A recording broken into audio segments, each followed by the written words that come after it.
Good morning. And it's Sunday and it's snowy. So we're going to make dumplings to warm us all up. And today we are making Manti, which is pretty much the equivalent of Turkish meat dumplings or like a Turkish tortellini kind of thing. So we're in the dining room today and I've got my table all filled with stuffs and I'm trying to fit everything on here to be able to see so you guys can see how we do everything. So I guess for right now, we are going to start, and we need, for the pasta dough, we need some 4 eggs. We need 4 3 cups of flour, a cup of water, 4 teaspoons of olive oil, 1.5 teaspoons of kosher salt, and a pasta maker to roll out the dough. So a few years ago, I had friends over to make Manti. We had a Manti making party. And my friend Nesha was there, and she's like, "Oh, just open up the dough with the oklava." I'm like, "Dude, this is the 21st century. We're going to use a pasta maker because that saves a heck of a lot of time, and it's all consistent, and we don't have to like have a whole table free to open the dough." So having a pasta maker will help this be more efficient because back in the day, it literally be like one person's rolling out the dough and another person is cutting it. Turkish food sometimes on these kinds of scale takes a whole family tribe to kind of assemble and put it together because it's all time consuming because it's all individually kind of like bunched up. So we're going to kind of cut the time wise by using a pasta maker. So if you don't have one, then you might want to watch this a little bit later so that you can have time to kind of keep following. So we also, for the filling, we need ground beef or ground lamb. Because I couldn't find ground lamb when I needed it, I have ground beef today. We need 1 small onion, we need some more salt, and we have a Baharat mixture. So if you want to start gathering the ingredients to make your own spice blend, for the Baharat spice that's going to go in the meat, we're going to need 1 tablespoon of dried spearmint, 1 tablespoon of fresh ground black pepper, 1 tablespoon of pickling spice. I kind of just put in a little bit of salt.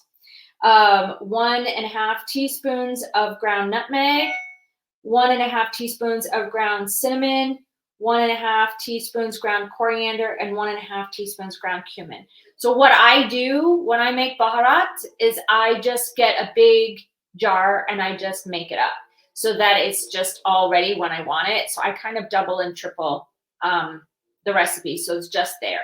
Because when we're going to use it, we're just going to use 1 teaspoon of this mixture. So it's just nice to have on hand. And it's great to mix with meat too. So that's kind of what we're going to do. Those are kind of the basic ingredients to kind of get us going. So first off, don't mind me as I kind of shift and assemble different things on my little table here. So first off, what we're going to do is, hold on, I got to make sure there we go. I'm going to crack some eggs and we're going to lightly beat some eggs before adding the flour. So it's 4 eggs and I get to use my chicken's eggs. See how cute they are? We've got speckled, we've got blue, it's all sorts of funness because right now I'm getting about 6 eggs a day and we got to figure out a way to use them. Okay, 4 eggs, I'm going to go in and I'm going to beat them before adding my 4.5 cups of flour. So we're going to do this. So I'm just going to beat them. I mean, we're just pretty much making almost like a pasta dough, but it's kind of like a Turkish pasta dough. All right. So I've got 4 eggs beaten. And I know that I usually measure things out and do this along with you, but for the space, I had to pre-measure my flour. So I've got 4.5 cups of flour. I'm going to put that in. And then, how many teaspoons? About 1.5 teaspoons of kosher salt. And then we need 4 teaspoons of olive oil. I have a tiny thing, so just bear with me. 1. Because it's small, I'm going to add a little bit extra. Okay. And we've got some water. So we're going to use a cup of water.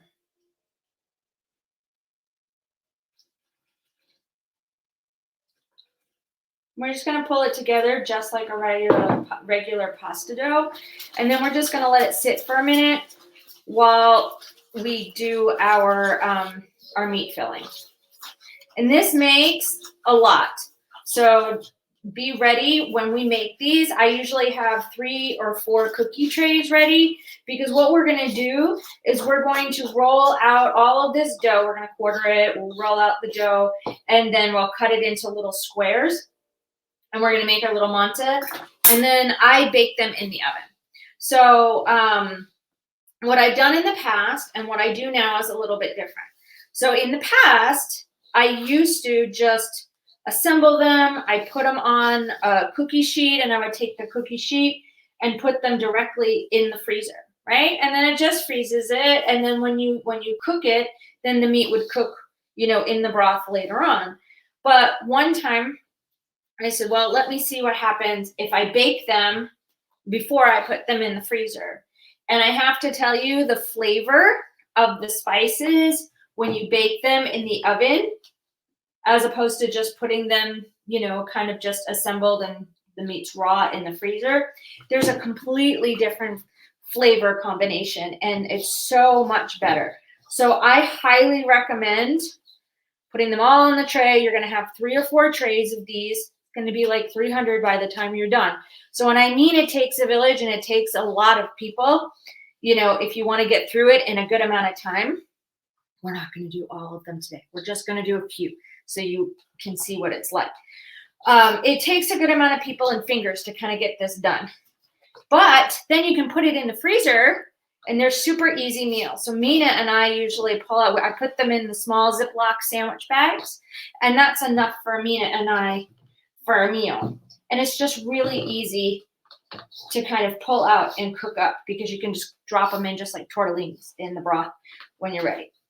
All right. My dough has all come together. It's just a dough. See? Just a dough.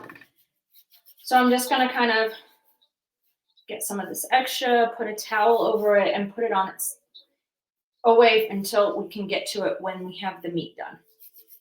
Ah, doughy fingers. All right. Let's put that over here. Sometimes I wish I had a bigger space. All right. Now another bowl. We're going to do our meat. So we've got a pound of ground meat. I honestly prefer lamb. It has a better flavor, but I couldn't get to a place that had defrosted lamb in time. So we're going to use organic ground beef. And, the other weekend, we actually used another recipe which had a vegetarian filling with chickpeas and onions and parsley, and it was absolutely delightful. So you can actually make this vegetarian. We've tried it, and it came out so delightful. And one of my friends asked me if I could make it gluten-free. And I actually was very, very tempted to make the gluten-free dough today, but I figured I didn't want to screw it up while everybody's watching in case the dough didn't come together. But I am thinking, in theory, because there's no yeast, that we can use an all-purpose gluten-free flour. All right, let's kind of do this for right now. Let's pull this back. Let's see. We want, where's my onion? Onion. Oh, here it is.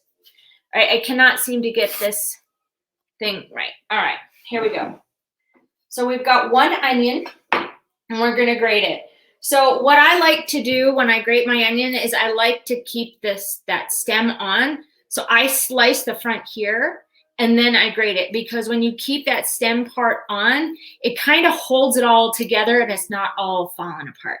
So that's kind of how I grate onions. So that's just what I do. If you have another way that you grate onions, feel free to let me know. And we're just going to put everything all in here. So let me just cut this off.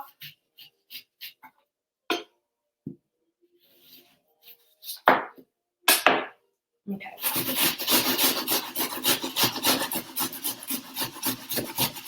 Okay, we're just going to grate a small onion.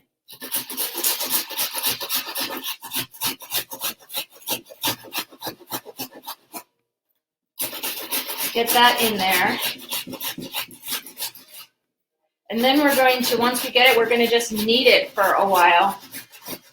I remember my grandmother, when she would make kofta, she'd always say you've got to knead, when you grate onions and meat, you need to knead it for like 10 minutes in order for it to be fully incorporated. And I used to be like, oh my goodness, it just seems like forever. I don't know if we're gonna go to the full knead today or not. We'll see. Actually, let me put these over here because I need that for this stuff. All right, so we've got 1 pound of ground meat. We have our onion. We need 2 teaspoons of salt. 1, 2. And then we're just gonna eye it. My hands are a little goopy. So this is the Baharat spice. If you miss the Baharat spice blend, I kind of make a big jar of it. So this is like probably 4 or 5 times the measurements. But the Baharat spice blend that you're gonna mix together, and then you're gonna take a teaspoon afterwards. So again, I'm just gonna go through it again in case you came late. It's 1 tablespoon of spearmint, 1 tablespoon freshly ground black pepper, 1 tablespoon pickling spice, 1.5 teaspoons nutmeg, 1.5 teaspoons cinnamon, 1.5 teaspoons ground coriander, and 1.5 teaspoons ground cumin. Put that in a bowl or a jar and mix it up. And then now what we're gonna do is we're gonna take a teaspoon of this Baharat spice and we're gonna put it in. I always add a little bit more because I kind of like it. I'm gonna put this, I wish I had more room over there. All right, and we need some black pepper. You guys good? You got any questions? Because we're gonna go in and knead some meat. All right. So Mom and I never made this at home, like by scratch. We would always just get the Italian meat tortellinis. So before I decided to step into the adventure of making Manti, I would go down to our local deli, Tony Caputa's, down in Pioneer Park, and I would go into their freezer section and I would get their meat tortellinis. So that was what I started to do. Because Mom always said, she's like, oh, it just takes so much time. One time she said she and my grandmother were in Adana. It was like 104 degrees outside, and they decided they were going to make Manti. And Mom and my grandmother, by the time they were done, said, do we need to ever make this again? And they decided no, because it took a long time to open up the dough with the rolling pin in 104 degree heat. So they never did it again. When I grew up, Mom would get the meat tortellinis from the Italian market on the Italian side of Providence, and she would kind of cook it up in the southeastern Turkish way. So there's a lot of different ways of cooking up these dumplings. So the way that I'm going to cook it up today is completely different than what I grew up with. So Mom would take the meat dumplings that she would, or the meat tortellini she would get from the Italian side of Providence, and she would cook it in beef broth. And then in the, and it would be more brothy with a few of the dumplings. So it was more soupy. And then she would add a can of chickpeas. She drained and add a can of chickpeas. And it would be more of like a broth with chickpeas and the meat tortellinis. I'm just mincing here. So I'm just going to talk while we mince. And then she'd serve it. And on top of this like soup, we put garlicky yogurt and some sumac and some dried mint. So that's how I grew up eating it. When you go over to Turkey, there's a lot of different Manti houses, and they serve it in different ways. So first, when you go into the Manti house, the little restaurant, you'll first see a big picture window with an older woman sitting on the floor cross-legged with a big round wooden table that has like just that high off the ground, and she'd have her big oklava and her dough, and she'll roll it out and then she'll cut it out and she'll make them and make them and make them, and then you have them fresh. And a lot of times they serve it, they cook it like a pasta, they drain it, and they serve it in a garlicky yogurt.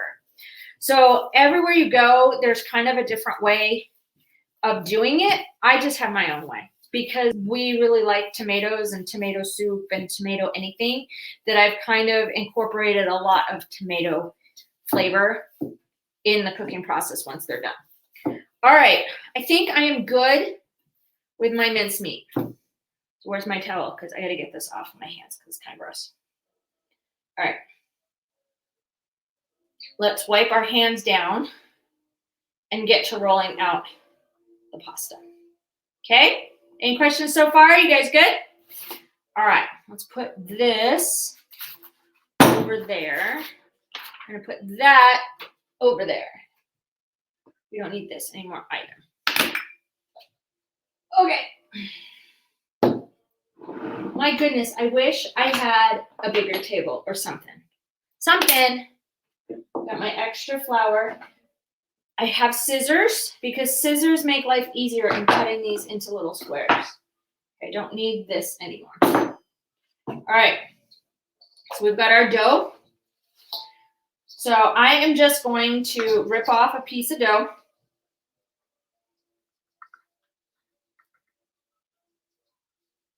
Okay, we're gonna put this back over here and cover it back up because we're not gonna get through all of it because I love you guys, but I don't wanna spend 3 hours rolling out all of these guys. So I'm just gonna kind of knead it a little bit more and flatten it out because we gotta go through our pasta machine, right?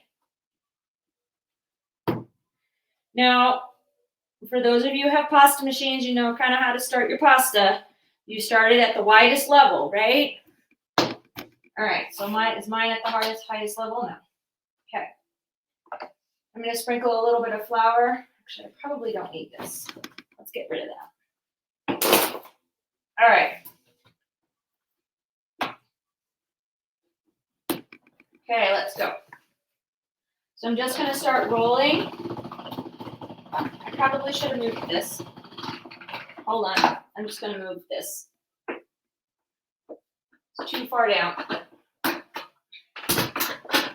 There we go. All right, here we go. I usually like to go through that highest one twice before I go down to the next lowest one. Okay, let's go down again. And it's not a very sticky dough. It's a pretty easy dough to work with in your pasta maker.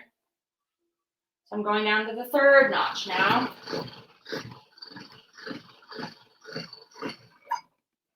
Going down to the fourth notch now. You want it thin, but not too thin, okay? I'm gonna go to the third notch, and then I think we're gonna be done. All right. Oh no, it folded on me. Crap. All right. So now we have our long, big thing of pasta dough, right?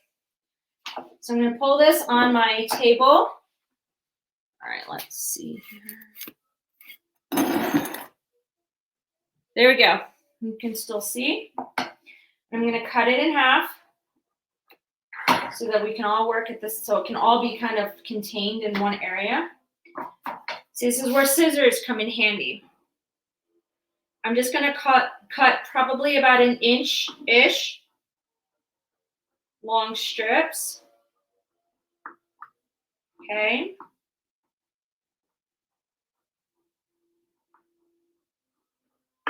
So cut them all. And then we're going to go across. Oops, those are small. Then we'll go make our squares on the other way. All right.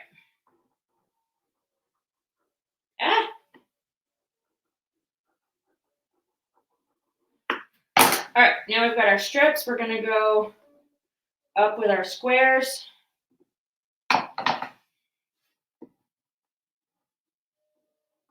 you know what? It's okay if some of them aren't completely rectangle because those will just end up going in the oven and getting cooked as dried pasta, and that will just be extra texture when you cook up your stuff. All right, hold on. So I'm just cutting little squares. See? We're just cutting little squares. We're going to leave them flat on our table, and after we cut the squares, then we're going to go and kind of add some meat on top of it. So what I usually do is I get everything prepped, then I go and add all of the meat, and then I sit here and we roll. We make the little bunches or the bundles. Now you can make these bigger if you want to. These are going to be a little bit bigger, and that's fine. You can make them however big. So if you don't want tiny, small dumplings, you don't have to make them this small. I kind of like the bite size. That's kind of why I make them small. So we're just going to kind of go through. And there's no rhyme or reason. Like, you don't have to get all measury. These are dumplings. You know, we're not making origami. We're making dumplings. All right, we're going to go through this. Do you see how this kind of takes time and why lots of people, lots of people make quick hands and the time pass by quicker? So that's why they have a lot of people, or maybe this is a Sunday afternoon where everybody gathers and we do this. The day that we had a Manti making party, we were supposed to have, I think, 5 or 6 people come over. And my idea was that I was going to have enough so everybody would have a full sheet to take home in little bags, right? But then only 2 people were able, or 3 people were able to come at the end. So we had so much pasta. We were here for like maybe 5 hours just rolling and making Manti. Everybody had a ton of Manti, but we were here for hours. All right. So you see, I've got all of them on the thing. I'm going to take my meat and I'm just going to break off little bits. Now make sure you don't overstuff. So you'll figure out where there's a fine balance. So let me show you. You see, that's kind of a fine balance of what you need. So you need to be able to fold it up. So we're just going to kind of put some meat on some of these. Some of them will be a little bit easier. Some of them will be a little bit harder, but you kind of go like this.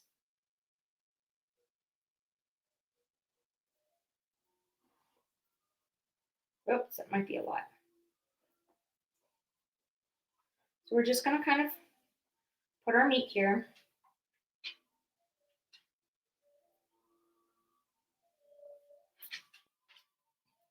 All right. I think that's good to start. Where's my towel? Wipe my hands on my towel. All right, let's find this one. Okay, so what I usually do is I pull it and I pinch the top. You see? I pinch the top like that. And then I come over and I pinch the side there.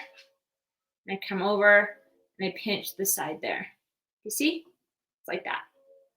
So you're just gonna do this literally until they're all done. So we'll do a few, and then because of the magic of, I'm gonna sit and do this. It's way more comfortable than bending over. Because of the magic of having these in the freezer, I can make these up ahead of time. So while I'm doing this, you can, either grab it to get ready for later or write it down. So I usually get some yogurt and I grate some garlic in it, and we'll do that in just a second. And I have tomato paste and some butter, and I have some spices, and you can use what you have at home. So you can use hot pepper, you can use some sumac, which you can get at Black Cherry, or you can get it from me when I finally get it all packaged. I ran out of bags. I imported a ton of sumac from Turkey the other week, but it's literally all in a big kilo container right now. All right. We are going to, and I'm just putting them on a tray and I'm going to bake them later. You can freeze them if you want to, but, see, this one's a little bit more stuffed. So I'm going to push that meat back in and then do this. Okay. We're just going to keep going with what I have, and then I'm going to stack these and put them under a towel for later. I probably cut way too many pieces for being able to do right now. Oh no, my onion is sticking out. Come back here. And again, these don't need to be perfect. You're just going to fold them over, and I'm going to show you what happens if you have one on a smaller thing that you can't fold over very well. Now, understand these take freaking forever. So if you're going to do this, make sure that you have time to see it through, because the dough doesn't last very long in the fridge if you're just going to leave it, because it has so many eggs in it. So it's best if you're going to make this dough, you know, anybody who makes like an eggy dough, to get it and use it the day of. So this one is not square. See, it's kind of triangular. So you just kind of do the best you can. So I'm just going to kind of go up that way and go this way, and then maybe kind of go over here. You know, it's kind of a wonky one, and that's okay because we like wonky. Oops, I smushed a lot. All right, we're just going to pile these all up and put them under a towel and save them for later. Okay? That way we can move on to cooking them. Because the magic of freezers is I have some, and I'm going to show you what they look like beforehand, and I'm going to show you what they look like when they come out of the oven. I usually bake them until you can smell them and they're toasty brown. All right, where's my towel? There's my towel. All right. So this is before. See, all nice, doughy, kind of puffy. And this is after. So these are ones that I had in the freezer, so they're going to be a little toasty on the bottom, and they're going to be hard. See? Because they've dried out, but the meat inside has cooked. So what we're going to do now is we're going to rearrange my thing just a bit and bring my little tabletop thing this way. See, look, we've got tabletop stuffs to cook because we learned from the first one, we don't move the computer while it's going or else it clicks off. All right, so I've got 2 pans here. One pan is going to have butter and some tomato sauce, like some tomato paste kind of mixed in as kind of a drizzle. And this is the pot where we're going to actually cook them. So what I usually do that's different than what my mom does, and I take a broth, and right now I'm just using what I have, which is leftover vegetable broth. You can use beef broth. I traditionally use chicken broth because I have the better than bouillon inside. And I'm just going to add some broth. In some of the recipes that you'll see for making manta, they'll actually have you bake them all in the tray and then heat up broth and put the broth on top of the dumplings and put it back in the oven to cook, where it cooks in the broth in the tray. For me, I personally don't like that because you don't get the tops. They're not, you need a lot of broth to kind of submerge all of those in your tray. The idea is that if you pour the broth over and it cooks, it'll all absorb and then you can do it. But I always find the tops when I do that kind of still stay kind of hard, and I don't. This is why I prefer cooking it in a pot, and I can also control how much I'm going to make.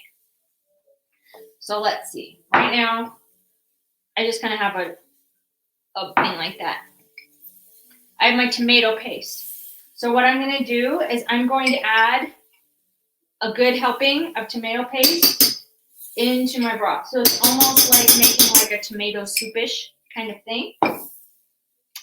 And I have a spatula somewhere. I lost my spatula. Oh, here it is. There we go.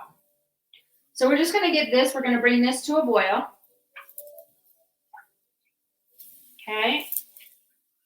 Bring that to a boil because this is what we're going to cook them in. Okay. And then this is heating up, and I'm going to put some butter if I can find it. All right. I'm going to put some butter. My other onion off. I don't think I need that much butter. All right, let's cut the butter down. All right, I'm going to melt some butter because for me, butter and tomato is kind of my most favorite thing in the whole world. Actually, I need this cup. I need the cup. All right, and what we're going to do is we're going to thin out some of the tomato paste with some water. Just for the drizzle. So I put some tomato paste in a cup, and I'm going to slowly add some water, and then I'm going to mix it. Because if you add the tomato paste just as it is to the butter, it's going to get really grainy, and it's not going to drizzle. It'll still be good, but I like to have a bit of a drizzle. So I kind of thin it out a little bit, you see? You can thin it out a little bit more if you want, but this works for me. So I'm going to set this aside. So I've got my butter here. I'm going to turn this down. That's melting. Once the butter melts, I'm going to add this. And this is going to be our tomato drizzle. We're still waiting for this pot to boil and for my tomato paste to dissolve. Okay. Boy, is this taking a long time to heat up. All right, turn that down. I'm going to add my kind of diluted, thinned out tomato paste. And we're just going to kind of mix it with the butter. And we're just kind of let it stay there and just kind of simmer a little bit. And so that it all incorporates. Now you can add some hot pepper. You can add some seasonings if you want to this. But I'm going to add seasonings and stuff afterwards. So I'm not going to do that yet. All right. So we're going to turn that down. We're actually going to move that back a little bit. And I have some yogurt. And while all of this is heating up, I am going to grate some yogurt, some garlic into my yogurt.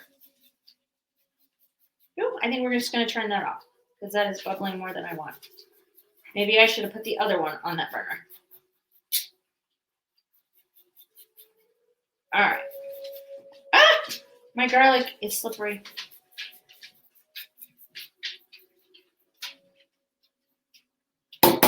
And we had jumping garlic that just jumped off behind me, and we're just going to let it go. And honestly, if the dog decides she wants to eat the raw garlic off the floor, I think that she'll have a rude awakening. All right, we've got some garlic for our yogurt. We're still waiting. Maybe I should take this one off and put that one on there. All right. So we have our garlicky yogurt is ready. I'm going to move this over here because this one doesn't seem to be wanting to do anything. So we're going to heat that up that way. Move this.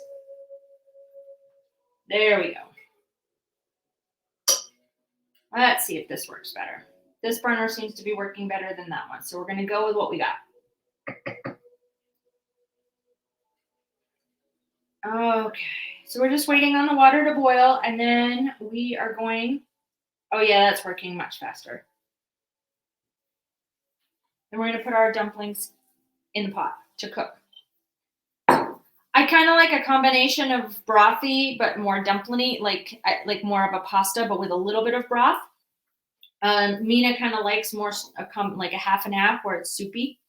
So we kind of all have our own ways. You see, this one is a big one.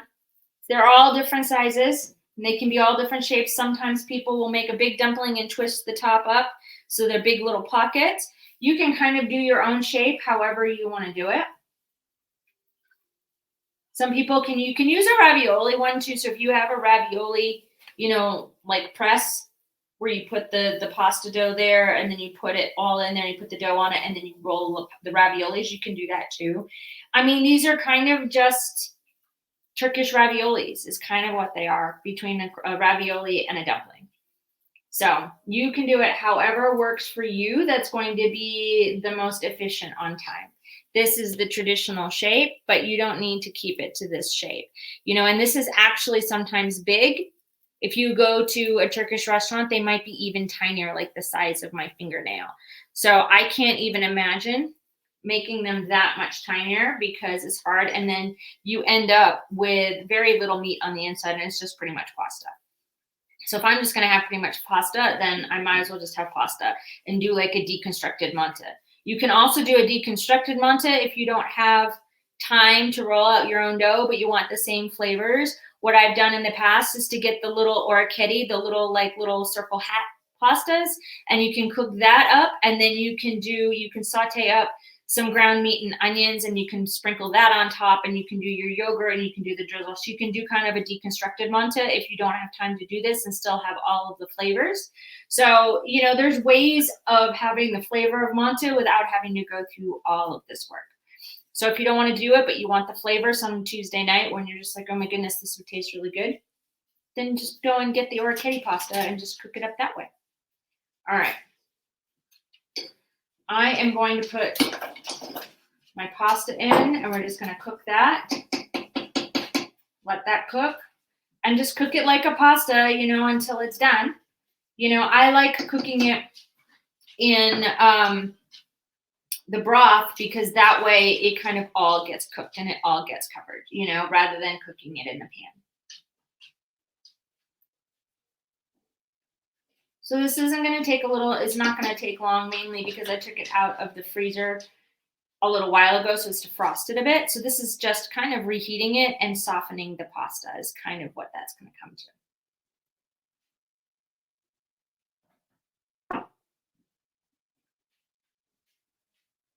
And you'll be surprised how many bowls of this you will actually eat because they end up becoming very addicting. I'm just saying.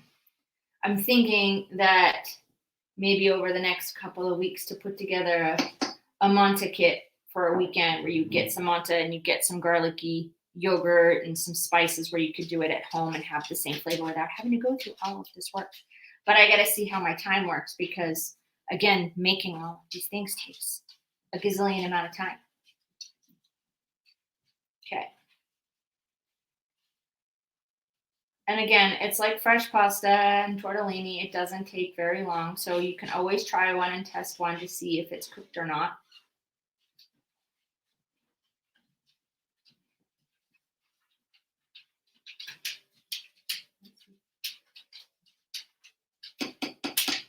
Yep. Just another minute.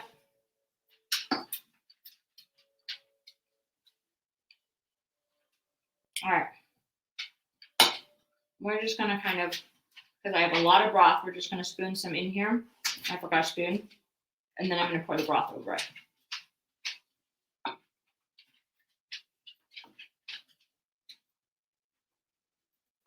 Now, over in Turkey, sometimes they'll put the yogurt in first and put the Manti on top and then put more yogurt on top. So it's very yogurt, garlicky, yogurt heavy. Let's see. Do I have any more? Nope, I got them all. We're going to turn this off. We're going to pour a little bit of the broth over it because I have way too much broth. All right. So there's your Manti. And then I'm going to add some yogurt. Now it all depends on how much you want. Ooh, it's getting hot. And then we're going to drizzle more tomato stuff because we are a big tomato family. And I like to put spices on my Manti. So I have some hot red pepper. I have some smoked paprika. We've got to have sumac. Add a little extra of the sumac. And I like to add some mint. So there you go. Who wants a warm bowl of Manti on a cold, snowy day? Thanks for playing. I'm going to go back to like rolling all of these Manti and folding them up and filling my freezer up again. So I'm going to go so I get done at a decent hour. Okay, goodbye.